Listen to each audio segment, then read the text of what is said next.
Good afternoon, family. How are you? So good to be with you. Let's take this to church, okay?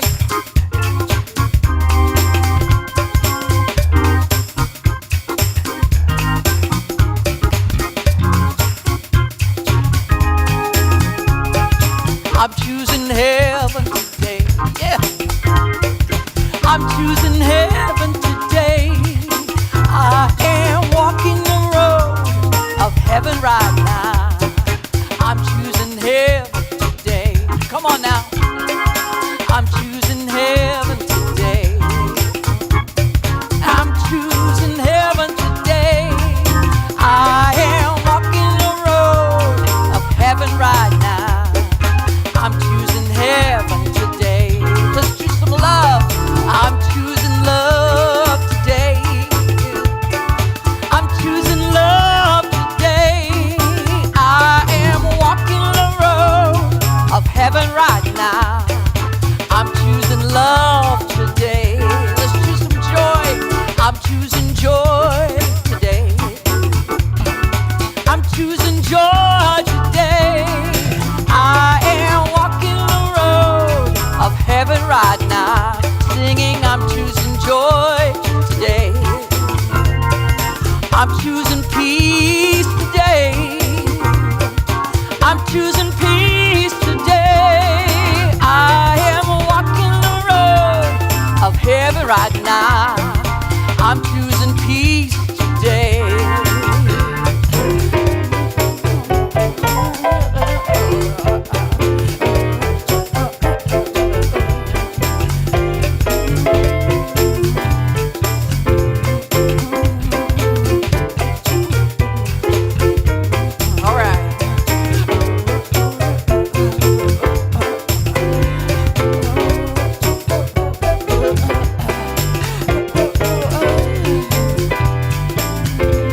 That's your invitation. Come on now.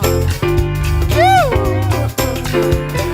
I'm choosing heaven today. I'm choosing heaven today. I am walking the road of heaven right now. I'm choosing heaven today. I'm choosing heaven today.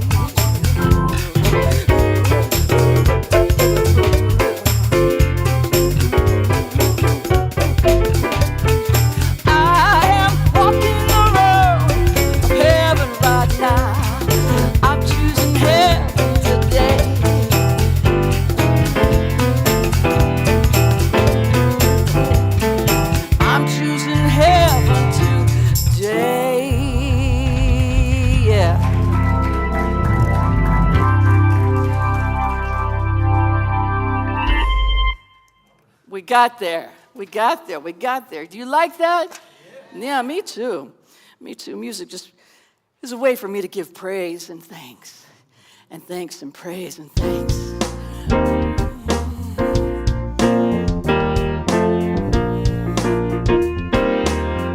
Let's sing together. In the morning when I get out of bed, I claim a blessing. I claim a blessing. I claim a blessing. Before I even lift my head, I claim a blessing. I claim a blessing. I claim a blessing. This is how I start my day. Yeah. Knowing good is on the way. I am claiming perfect health. Woo! Love and laughter, friends and wealth. In the morning when I get out of bed, I claim a blessing. I claim a blessing. I claim a blessing. Before I even lift my head, I claim a blessing. I claim a blessing. I claim a blessing. In the morning when I get out of bed, I claim a blessing. I claim a blessing. I claim a blessing. Before I even lift my head, I claim a blessing. I claim a blessing. I claim a blessing. Yeah. Come on, Reverend Gene. Thank you so much. Good morning. Good afternoon. Greetings, everybody, and welcome to the Spiritual Living Center of Atlanta. My name is Jean Bell. My pronouns are she and her, and I'm so glad that you decided to join us today. Whether you're viewing from the comfort of your living room or right here in this beautiful sanctuary, I want you all to know that you belong. So many things are going through my heart right now, so I'm going to take a deep breath and center myself. If you're viewing from Facebook and YouTube Live, please like and share this broadcast so that we can continue to spread the good news of New Thought out into the world. It's so important. If you're joining us for the first time, please visit one of our welcome members in the hall, in the lobby, so they can give you a gift that is special for you. This past Wednesday, SLCA member Franklin Rogers peacefully made his transition. Please keep Catherine and her family in your prayers. There will be a celebration of life service this Saturday, March the 30th, in the sanctuary at 1 p.m. for those wishing to attend.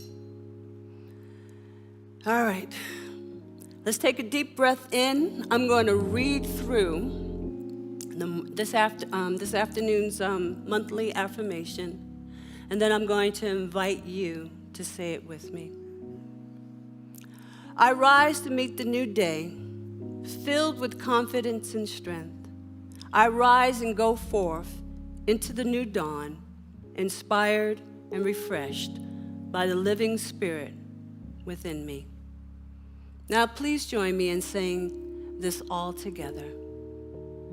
I rise to meet the new day, filled with confidence and strength. I rise and go forth into the dawn, inspired and refreshed by the living Spirit within me. And again, I ask you to keep Catherine and her family in your prayers. You know, we have so many great opportunities here to connect, grow, serve, and give. And for more information about today's announcements and other opportunities, please scan the QR code found on your monitor. Today at 5 p.m., Reverend David will continue with the 10 core concepts of the Science of Mind series. During our New Thought Education Workshop Hour, Reverend David invites you to explore how these concepts can change your life. Join us in person or online for the gathering this Tuesday, March the 26th at 6:30 p.m. with practitioner Letitia Dickerson. At the gathering, we have the opportunity to learn and discuss various science of mind and metaphysical principles and their relevance to our lives today. Letitia's topic will be on practical mysticism, so that should be very interesting. To register for this link, please visit our website. Are you ready to increase your abundance and prosperity? Join SLCA ministers and practitioners in the month of April for daily spiritual practice of spiritual mind treatments as we become aware of the flow of good that is surrounding us every day. We invite you to sign up today using the QR code as we prepare in joyous expectancy of our ever-flowing good and open to the abundant nature of the universe. All right, everybody, make sure you save the date for our annual town hall meeting. We will have an important town hall meeting after service during our social hour on April the 14th. Please plan to attend. I want to thank you all for visiting with us. Please join us in the social hall afterwards for fellowship and a snack. And please remember, you all belong. Thank you, Reverend Jean. At this time, I'd like to welcome Wanda Nero Butler to share her original music.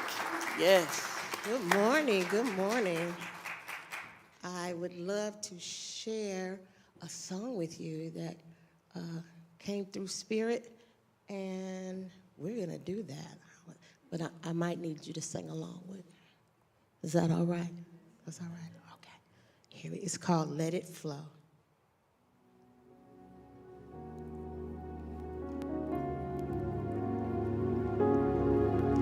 When the Spirit comes to guide, just let go with the flow. It only comes to lift you high. Just let go, let Spirit flow. This is the moment, this is the time to just let go. Let Spirit flow. Release inhibitions, release control, and just let go. Let Spirit flow. Just let go. Just let go. Let Spirit flow. Let it flow. Oh, let go. Just let go. Don't worry about anything. Just let Spirit flow. Let it flow. Oh, yeah. Just let go. Let go.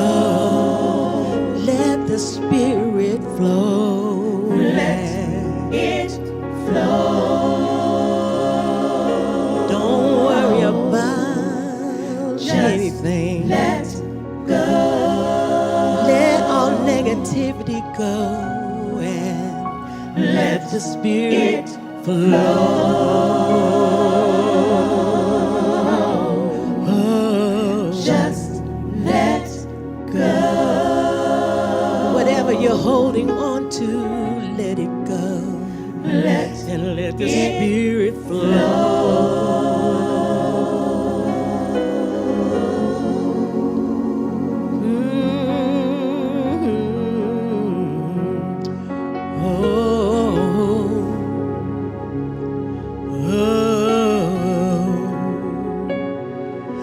Let it flow. Sopranos, I'm gonna need you to sing this with me. Oh,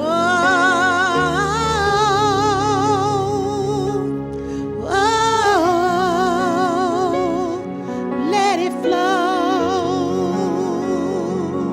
Can you sing that with me? Come on.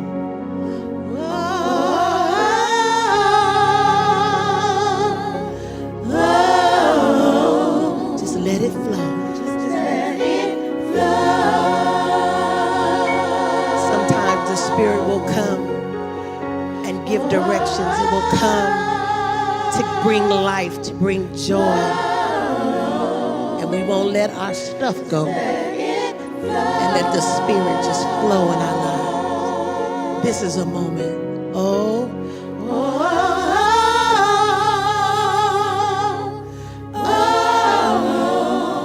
let it flow. Just let it flow. Take a minute.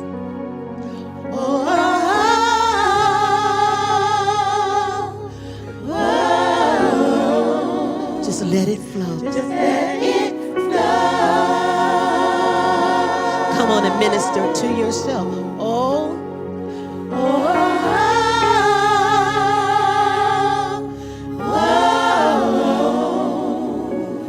just let it flow. That's all to the whole song. Just let it flow.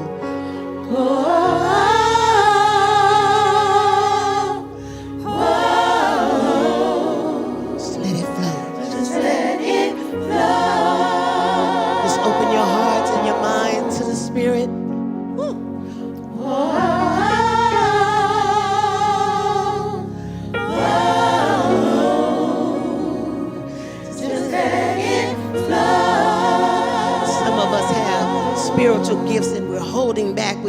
it go. Just let it go.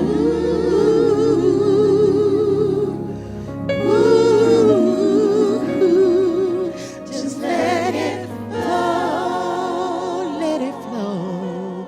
One more time. Oh, there you go. Oh, just let it flow. God bless.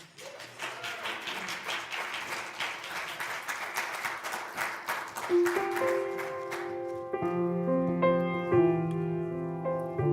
want you to help her down.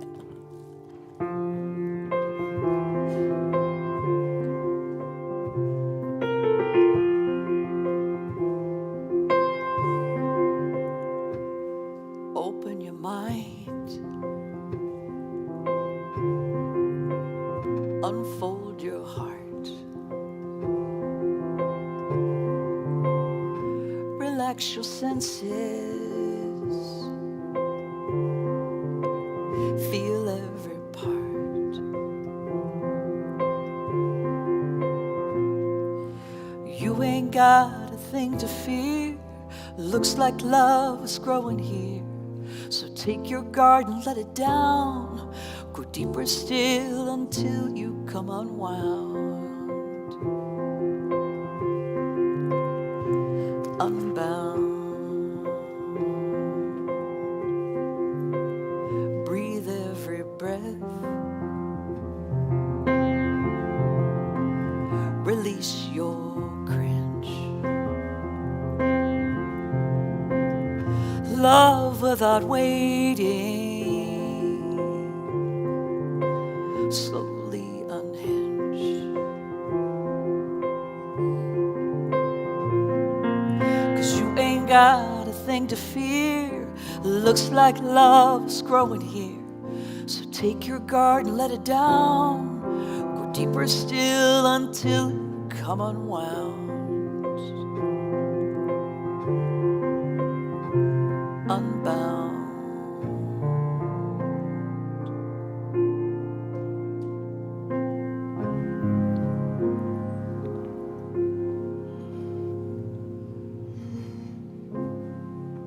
As we continue to breathe in that vibration of peace and love, we recognize the boundless nature of life forever and ever unfolding right here, right now, in this space that we call the spiritual living center of Atlanta. There is a power, there is a presence. I call it God. It is greater than I am, and yet it is all that I am.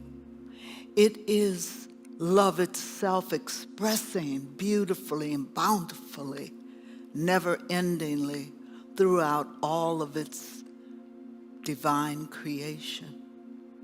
I am a part of its creation. Each one present is a part of its creation. We bring the awareness of this truth with us today. We revel in the rhythm of life that is expressing so beautifully. I see it, I hear it, I feel it. I am one with all of that. And it fills me up. It fills me up so that I can participate as a beneficent presence on this planet. We are here for the goodness of life. We are powerful beings being called for a time such as this. And so I willingly raise my vibration so that it can vibrate out.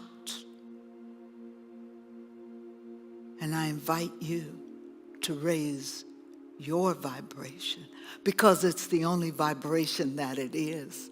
It is God's vibration beckoning us to unleash the cringe that we hold, to let go the fear to embrace a power, a faith, a joy for being able to be here.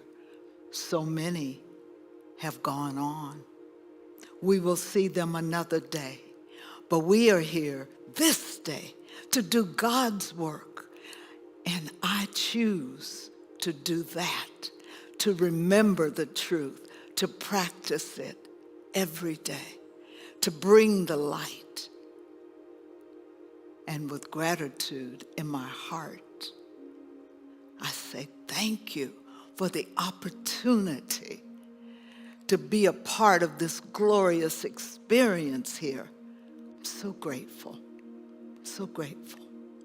for each voice, for each heart, and we join together in glorious celebration. I release my words.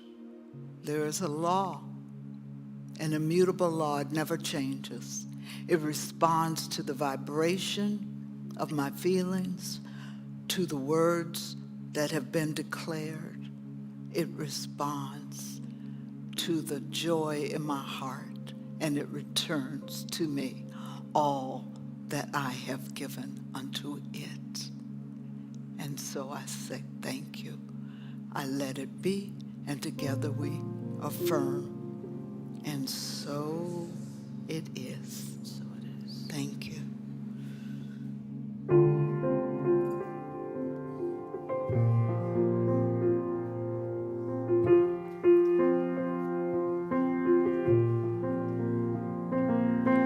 You can stop waiting for love to find you. Look inside your heart. Love's already who you are.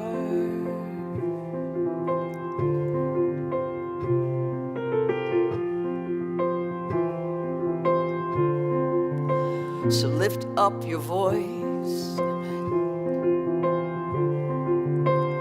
Let it be heard. Tell me your story. Tell it to me. Don't leave out a word.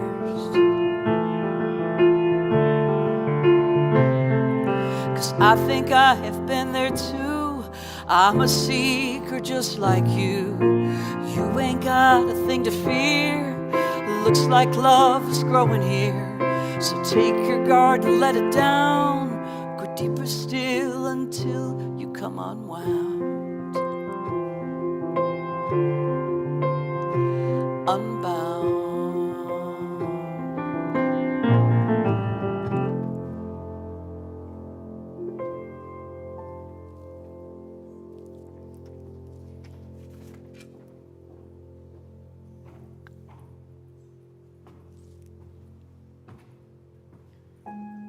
Unwound, unbound. Yes. If you believe within your heart, you'll know that no one can change the path that you must go. Believe what you feel and know it's right, because the time will come around when you'll say it's yours. Believe you've a reason to be. Believe you can float on air.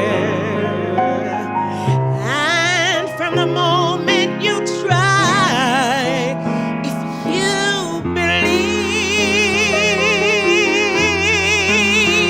you will be there. Just believe in yourself right from the start. Believe that's there in your hearts. Believe all these things, not just because I told you to. Just believe in yourself. You've got to believe in yourself. Don't worry about nobody. Just believe in yourself. 'Cause I believe in you. Believe you a reason to be. Believe you can make time stand still. And from the moment you try, if you believe, you'll be right there. Just believe in yourself. You don't need nobody to help you. Just believe in yourself. You can stand on your own 2 feet. Just believe in yourself. Not because I told you to. Just believe in yourself. Yeah, yeah, believe in yourself. You can do it if you try. Believe in yourself. 'Cause I believe in you.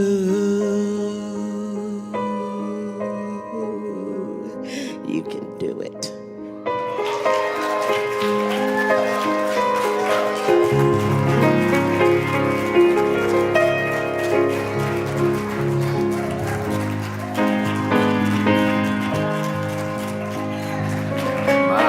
My. Yeah. We need a few more bars of that, don't we? Yeah. Still got the mic.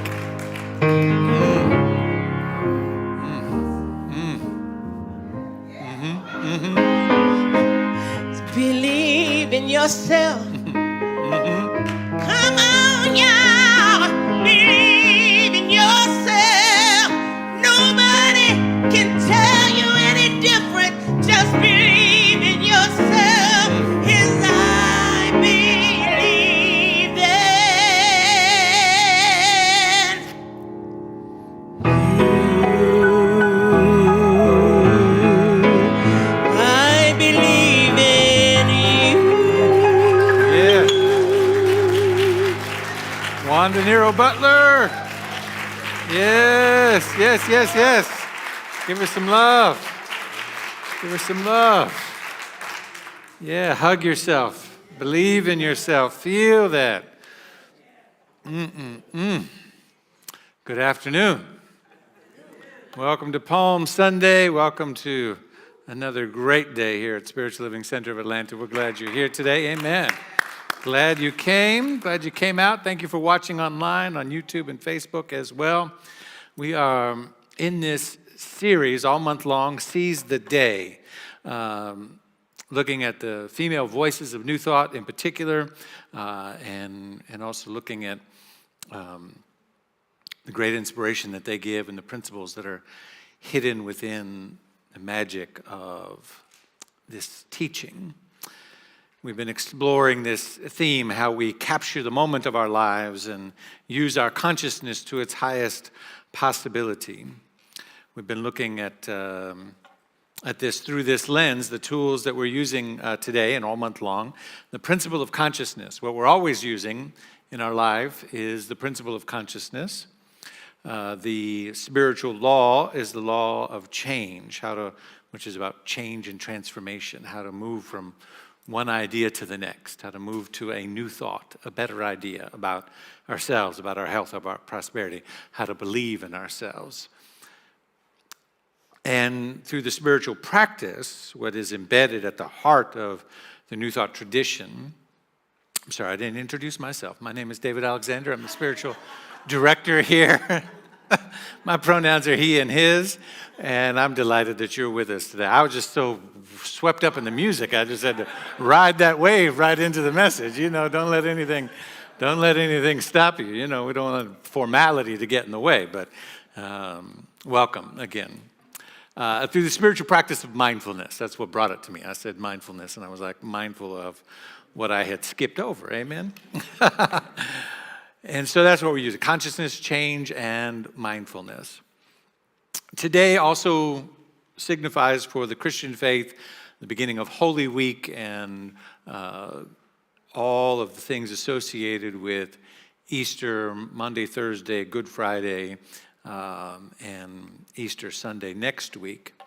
I've been saying all month long, and so we're going to weave some of that in. I've been saying all month long this notion of pattern recognition is the key to your mental liberation. Pattern recognition. We started the month talking about how when we, as human beings, from our earliest primate state as a species, that it was the brain's capacity to recognize patterns of threat and non-threat and weather patterns and everything else that kept us alive as a species. It's how we survived from Stone Age to today. And it's still true that our ability to recognize patterns in our environment is what makes us kind of unique. And we expand that now into this idea of pattern recognition within our mental atmosphere, pattern recognition of our thoughts, pattern recognition of the habitual. Ernest Holmes in The Science of Mind says, if I habitually live with patterns or thoughts of lack and limitation, dis-ease and discomfort, unworthiness, then I tend to manifest those things in my life. If I habitually live with patterns of abundance and peace and joy, then I tend to manifest those things in our life. And so it's important to recognize the pattern. What is the predominant pattern of my thinking?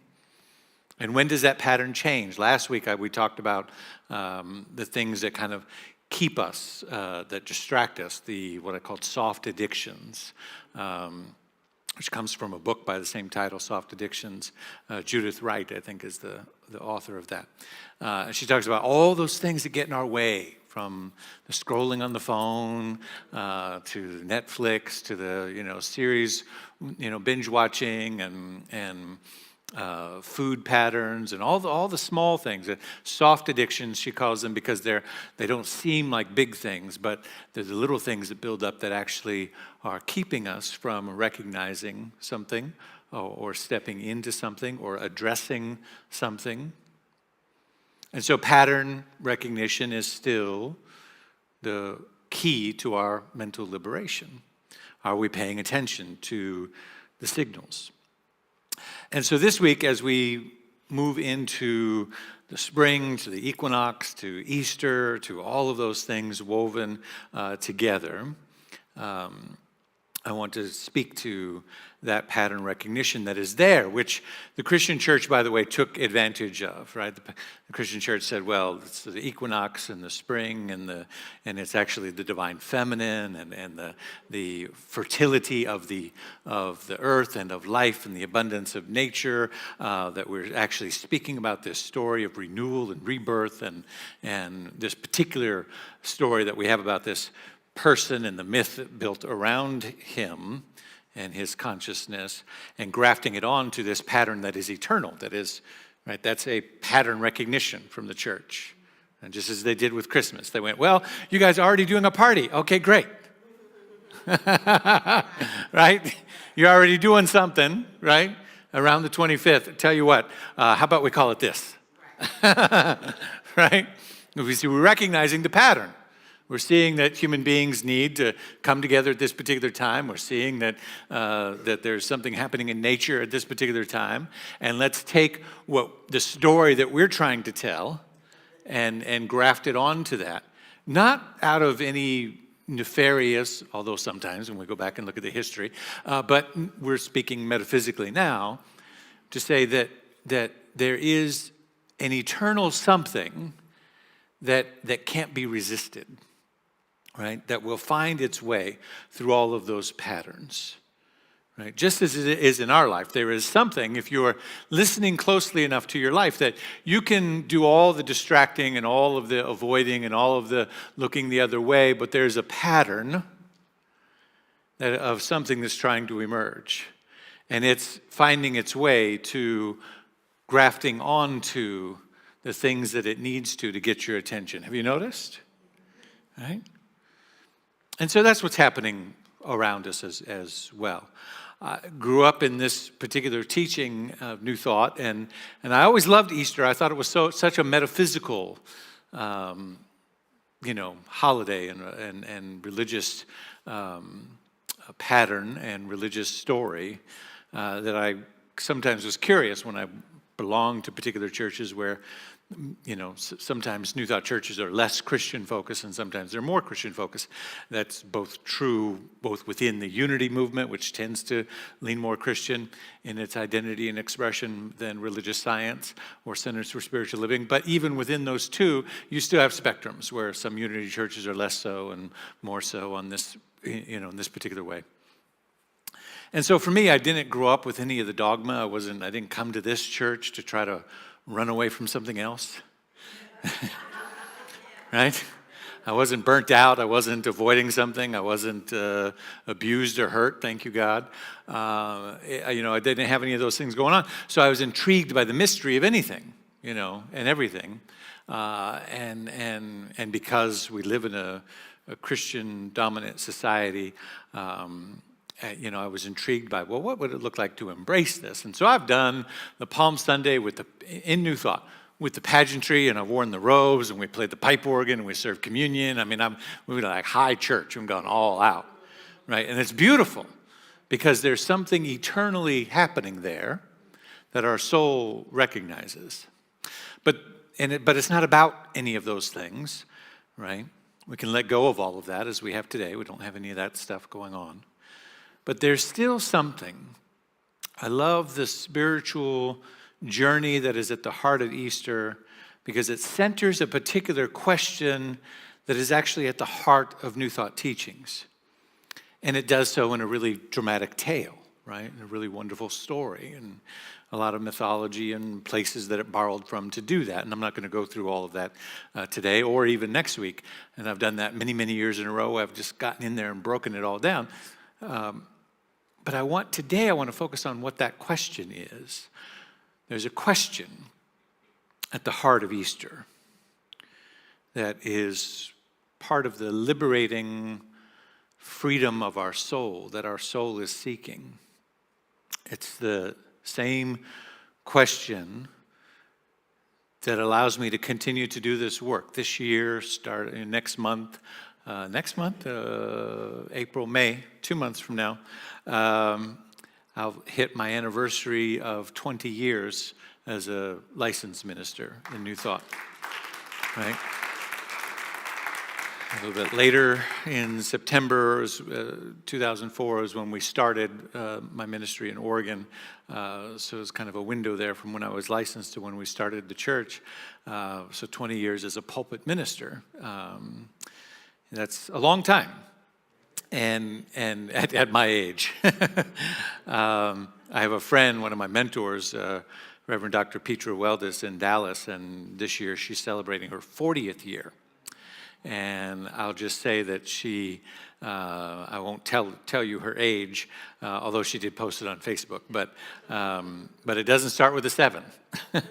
And she's been in this ministry and in pulpit ministry for 40 years. She's one of those like me who started young.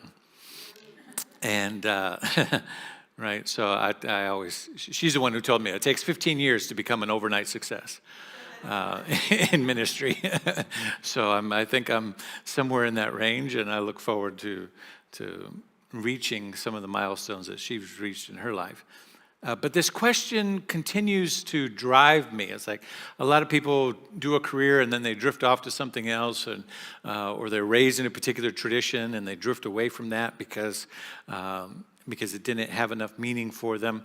But this question that I want to focus on today is the question that keeps bringing me back, keeps making me discover that there's more to dive and to explore and to plumb the depths of and sit with and wonder and be curious about. And this month in particular, I realize that it's the same question, that the answer to which the great female pillars of New Thought understood. Emma Curtis Hopkins, Mary Baker Eddy, and Johnny Coleman, and Barbara King, and Bishop Yvette Flunder, and so many others, Dr. Petra Weldes in Dallas, right? There's something in common there, that they didn't listen to the paradigms or the rules, particularly of patriarchy or of men, of listening to their soul and answering this profound question. Mary Baker Eddy didn't let anyone tell her that she couldn't be an empire builder, that she couldn't be one of the most successful women of her time in any field, that she had thousands and thousands of students all over the world and grew this thing like wildfire, the Christian Science movement. Emma Curtis Hopkins didn't let anyone, including Mary Baker Eddy, tell her that she couldn't be successful as a writer and as a teacher, and so she broke away and did her own thing, moved to Chicago.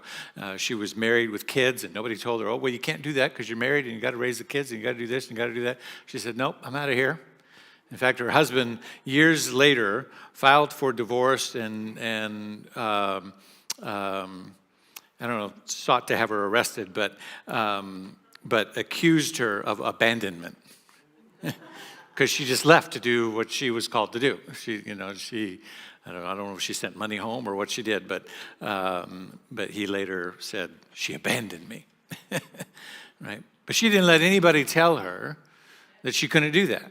That she couldn't open a theological school when nobody else had opened a theological school as a woman and teach thousands of students and have women from coast to coast opening their own churches and movements in the New Thought tradition. Johnny Coleman didn't let anybody tell her that she couldn't do what she did on the south side of Chicago, that nobody could buy property over there. No woman could start a church over there and build it to what she did. And one of the first mega churches in New Thought, everybody told her that's impossible. And you can't do that and also open a school and a theological institute and open a grade school for children. There was one of the first public or private charter schools, religious affiliated in the Chicago area, long before the white Christian nationalists were sort of doing that kind of thing. This is long before any of that was happening. And then on the same property, open a restaurant that served all the people that were going to church. Come on, talk to me, somebody. Nobody told. Lots of people tried to tell her that she couldn't do it, but she didn't listen to any of them.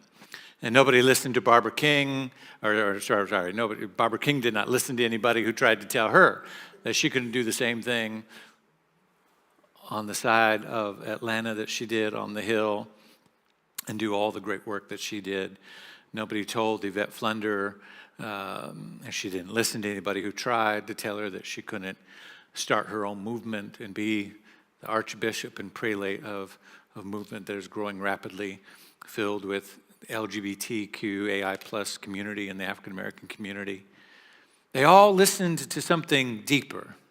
They built their empires and their legacies of teaching and achievement that people told them were impossible and against the rules and outlandish, and they did it anyway.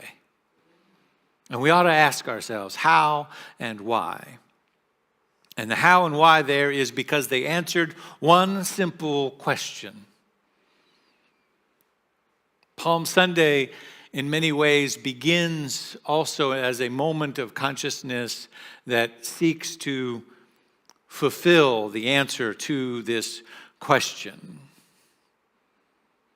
You're wondering what the question is, aren't you?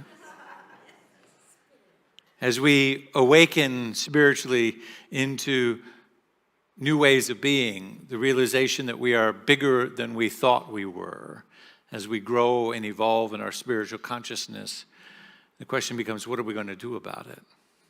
How do we carry the awareness forward into larger expressions of good in our own lives, in the lives of our spiritual communities, in the life of the larger community around us and the planet, grounded in a truth of who we are and a vision of who we want to become, vision that we have for the world, Ernest Holmes says, we arrive, in The Science of Mind, he says, we arrive at the proposition that truth, being all there is, must be universal.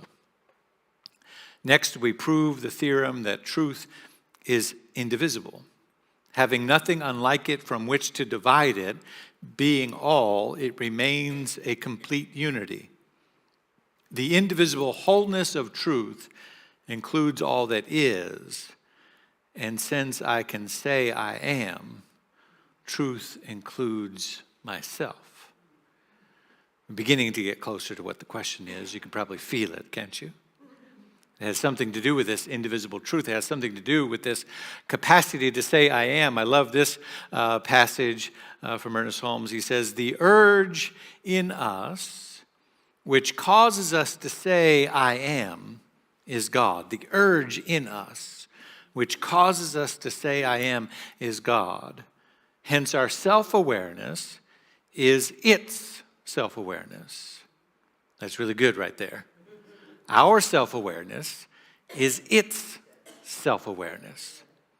To realize this, or rather to realize that this indivisible wholeness is at the center of our own being, is to understand that the power of our individual word is an activity of the infinite and eternal I am, the everlasting and perfect Spirit. This urge in us, which causes us to say I am, is God. My self-awareness is it is self-aware as me, through me. I am the I am of God recognizing itself in this moment. And so are you. Right? To realize this, that this indivisible wholeness is at the center of our own being, is to understand the power of our individual word is an activity of the infinite, eternal I am, the everlasting and perfect Spirit. So when I speak, God is speaking. It's the eternal, everlasting wholeness, the perfect Spirit of God realizing itself and speaking itself into existence. Jesus is moving about the countryside and doing his ministry, and he's having a deeper and deeper revelation about two things, about himself and about the world in which he's living. Those are two things which we ought to be able to relate to. The spiritual path is really about the awakening of our own understanding of ourselves and the world that we're in. Whether you know it or not, you have those two tracks going on in your mind and your consciousness all the time. The awareness, or sometimes lack of awareness, the insight or lack of insight, or the conscious unfoldment and active participation, engagement in who you are on one plane, and then the active awareness, or lack of awareness as it may be, or participation and engagement in what's happening in the world around you. Right? All the time. But sometimes you turn that one off, and sometimes you turn that one off, because it gets a little noisy, and it gets a little confusing, and it gets a little hectic, and it gets a little crazy, and it gets a little stressful, and it gets a little, right? I can't figure this out. I don't know what's happening in the world. I'm just not going to pay attention to that anymore. Click, change the channel. Flip, move to the next thing, right? And sometimes we do it with ourselves as well. So the active awareness of who you are and what you are, and such, today I'm just not so sure, and I just can't figure that out, and I thought it was this, and it turns out it's that, and it's just a little noisy, a little confusing. Click, and turn that off for a minute. And then we find ourselves in this space where we're walking around sort of as zombies because we've clicked both channels off, and we've filled all the space with all of the noise of the world. Can anybody relate? That's not a good place. FYI. But Jesus is having this awareness that there's who he is and what the world that he is in and what that's all about. And he's called to a town called Bethany. And he's called there, and if you recall the story, this is just before Palm Sunday, to raise Lazarus from the dead. But when they're calling him, Lazarus is sick. And his friends are anxious, like, you got to hurry up and get over here. Like, get on a flight and get, but there was no flight to get, just walking a long ways, right?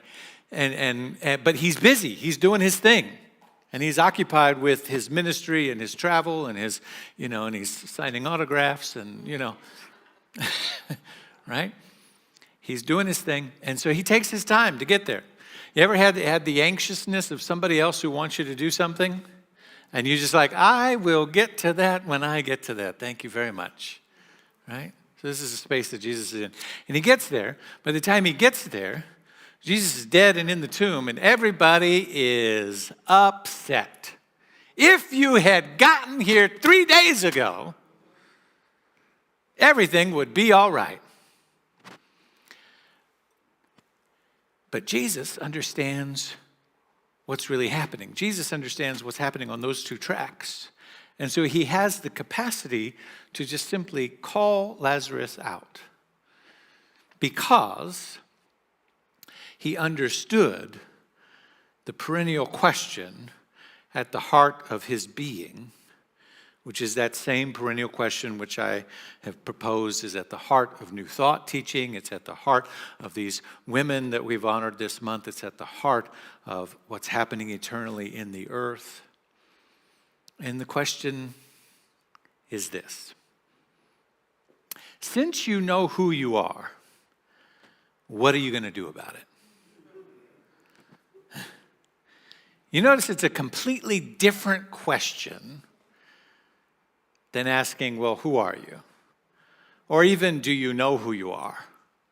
Right? Because it presumes that one presumes that there's a possibility that you might say no. Right? Well, no, I don't know who I am. Or the ways in which you can distract yourself in your whole life trying to, well, I'm on the journey. I'm trying to figure out who I am.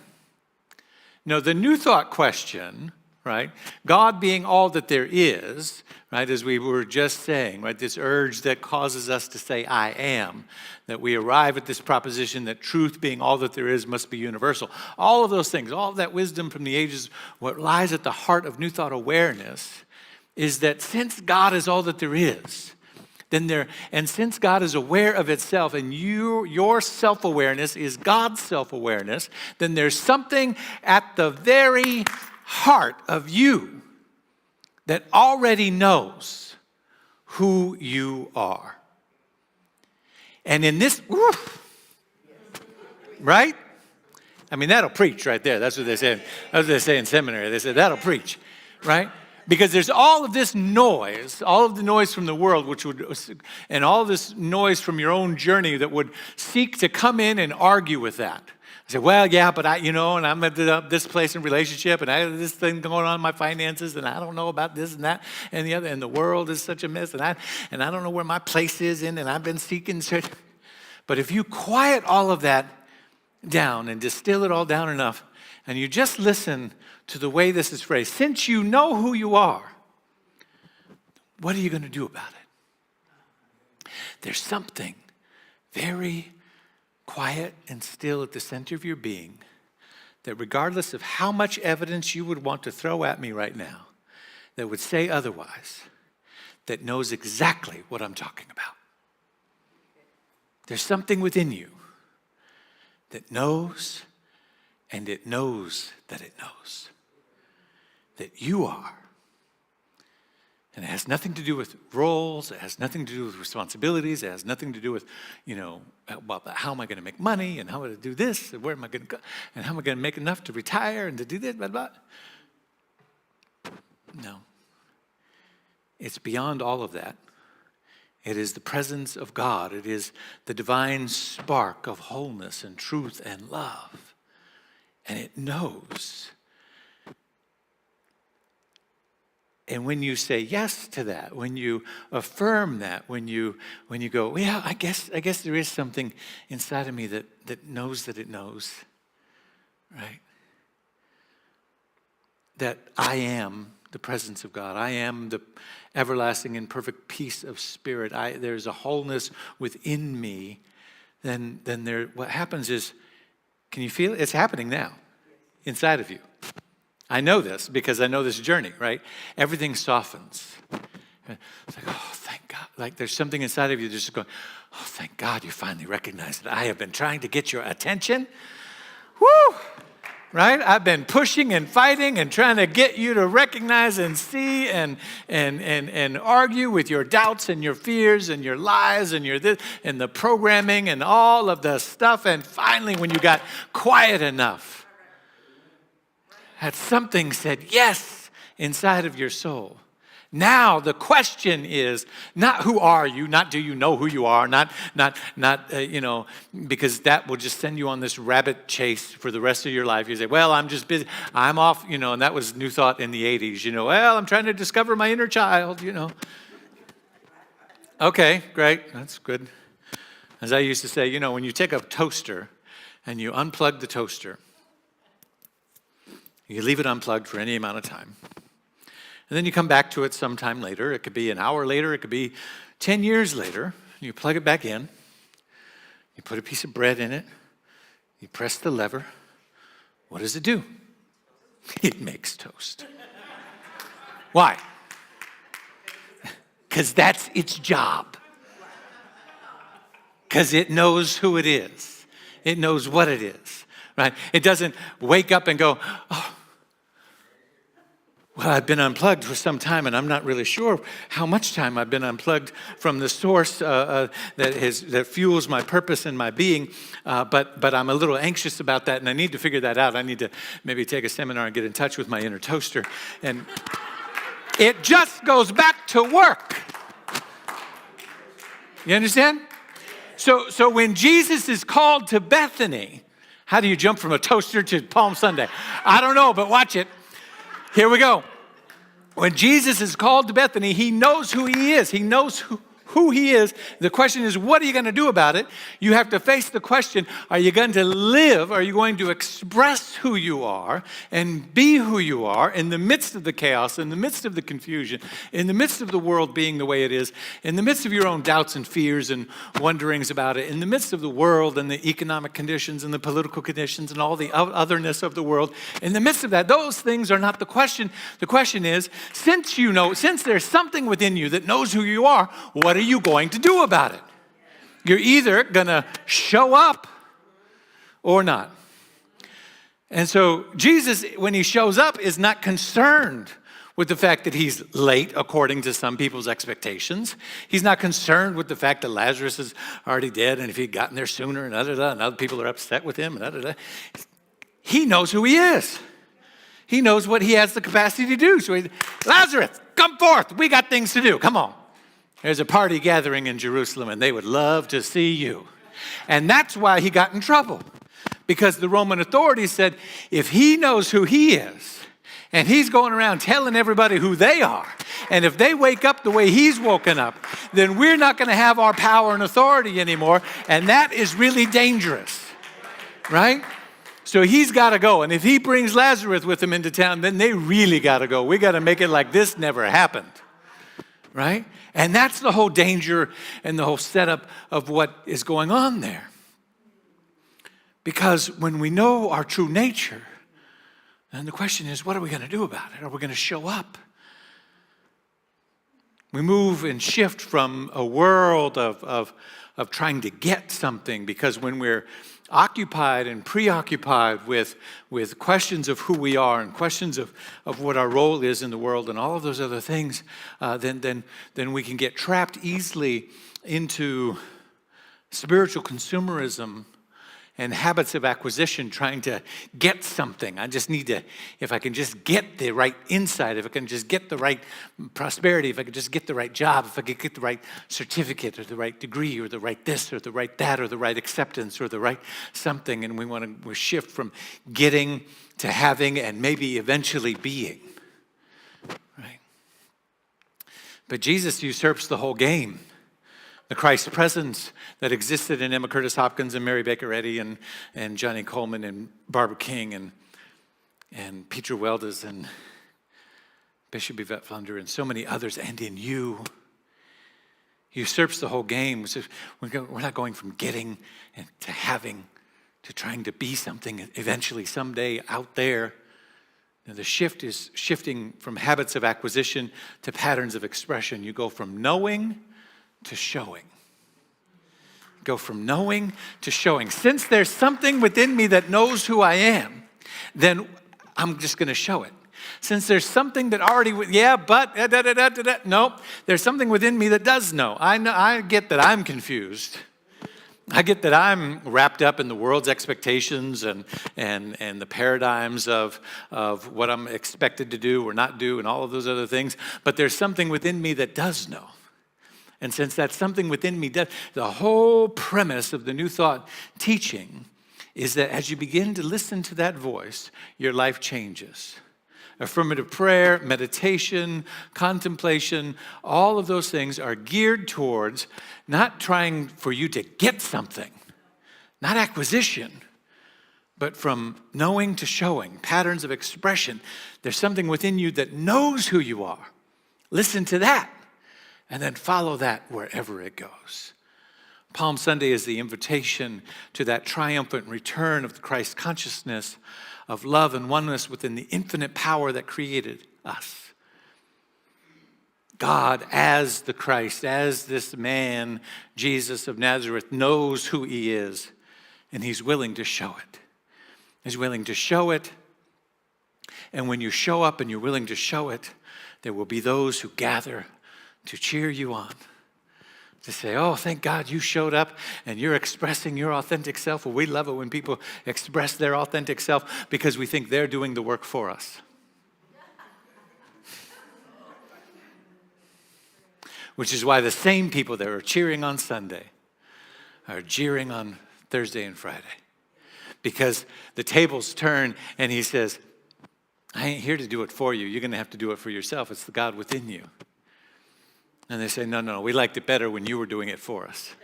We liked it better when we could just believe in you. We liked it better when it just seemed like you were going to wave some magic wand and make it all better. What do you mean we got to do it? No, that's too much. And so the journey begins. And I love this time of year and these two Sundays because on this particular Sunday I can deliver a message that doesn't really conclude well.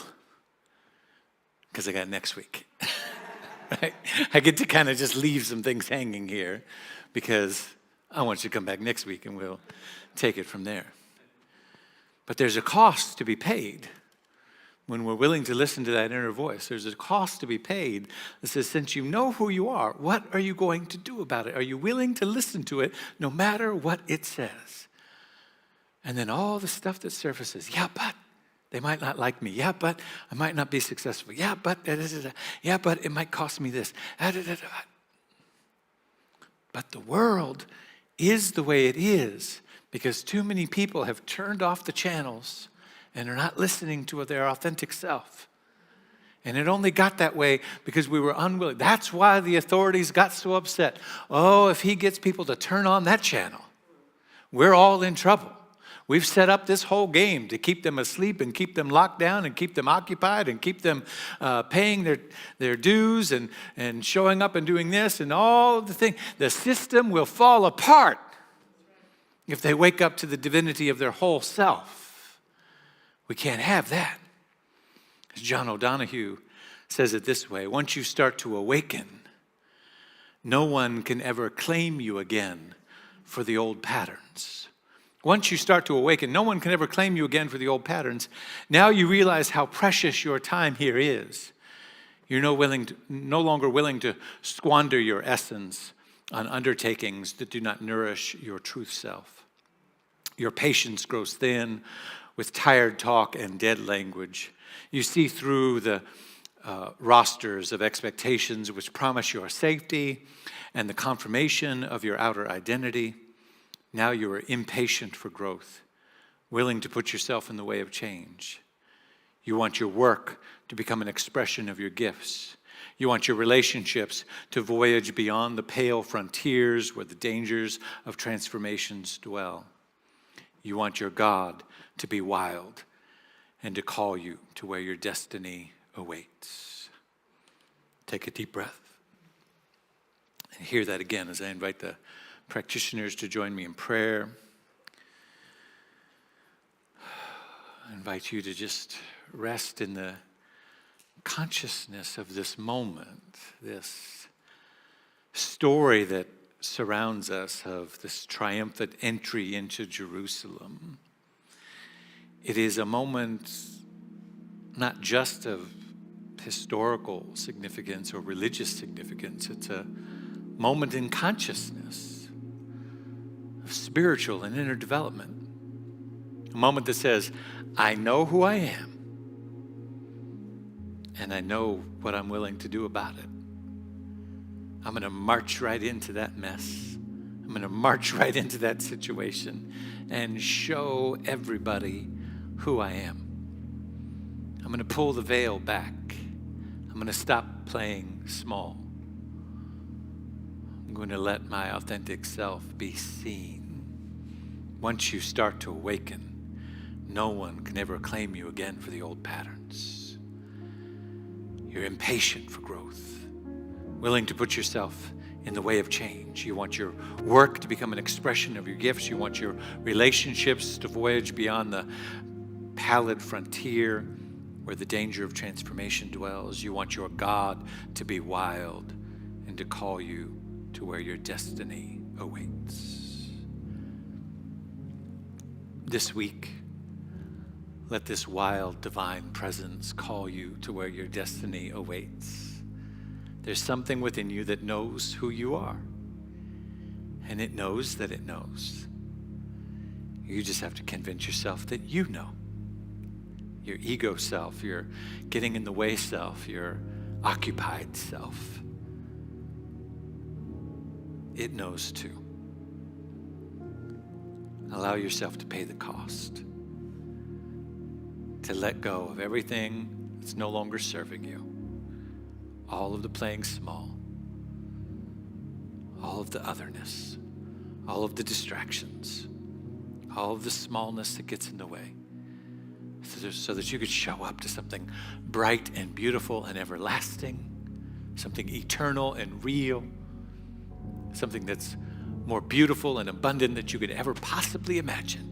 The trees and the flowers and the ground are telling you that this is the truth.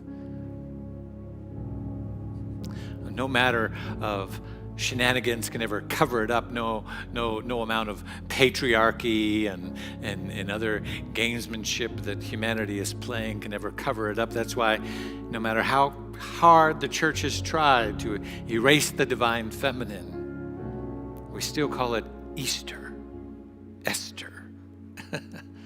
There's still the fertility God at the heart of it all.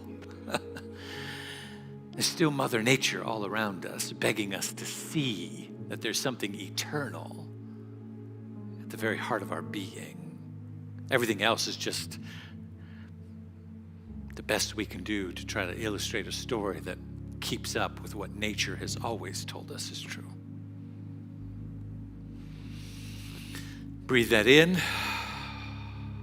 Let it settle where it settles in your being. Take from it what you can take from it today. Sit with it for this week. Let's come back next week and go even further. What I know is there is a divine pattern of wholeness within you, within me, within all life. It is the divine pattern of God itself, because there is one power, one presence, and one life that is constantly seeking expression through all life and all creation. That includes you, that includes me, that includes this spiritual community, that includes everyone within the sound of my voice. It is the eternal, perfect peace of God.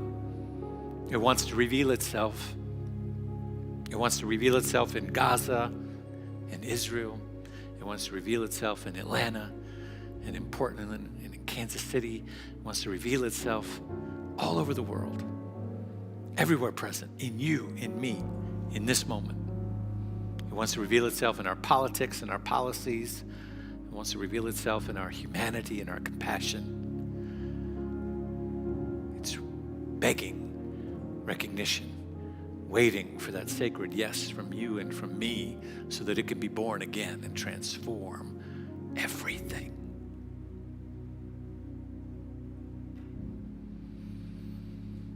Let us take this into our soul and into our being this week as we walk a sacred journey towards yes. For all of this and so much more, for the empty seat next to you of somebody who is waiting to hear such a message as this, who's tuning in and stumbling across this for the first time and going, oh my God, what is this? I've been looking for this. There's a whole mass of humanity in hurt and pain and loss and despair that could use this message right now. You're holding space for the possibility that they might find it.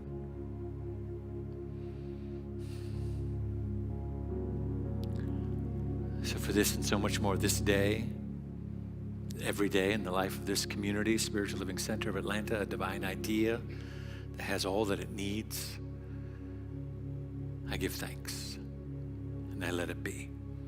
And so it is.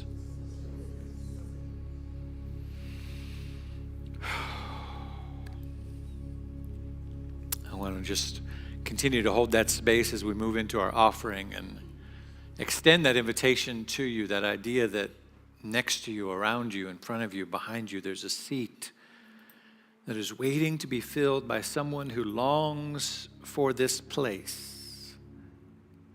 And even if I can be so bold as to say, isn't available in the morning.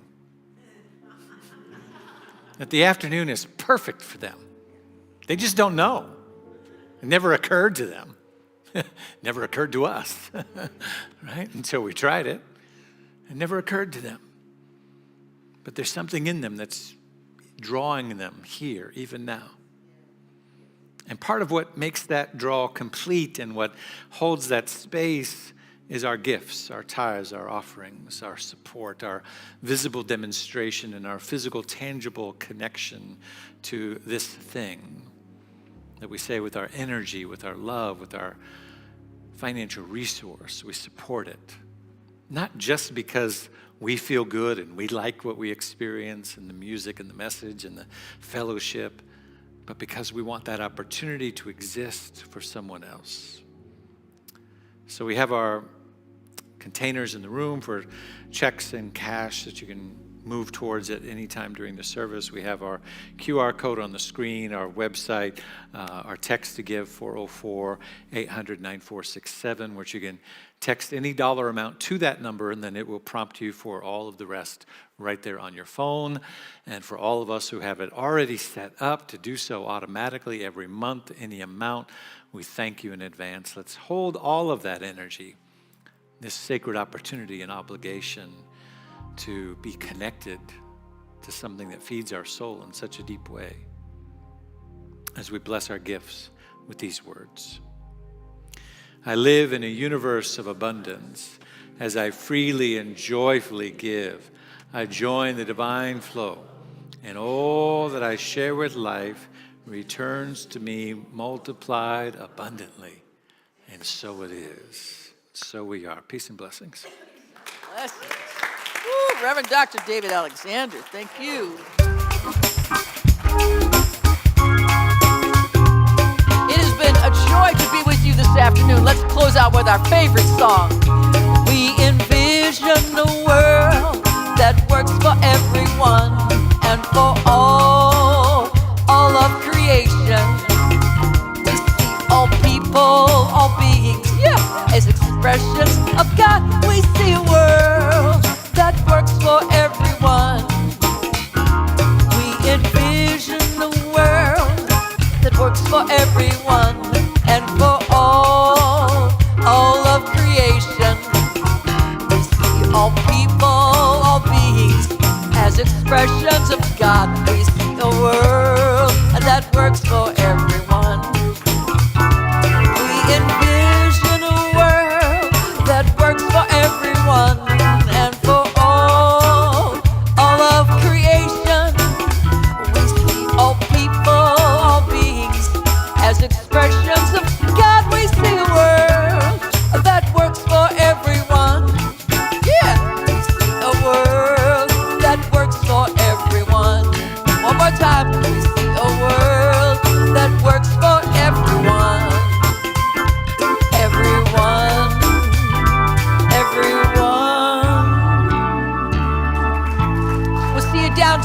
have some food and fellowship, and we have 10 core concepts at 5 o'clock. We got choir rehearsal at 4:30. Thank you, Wanda Nero Butler, and our media team.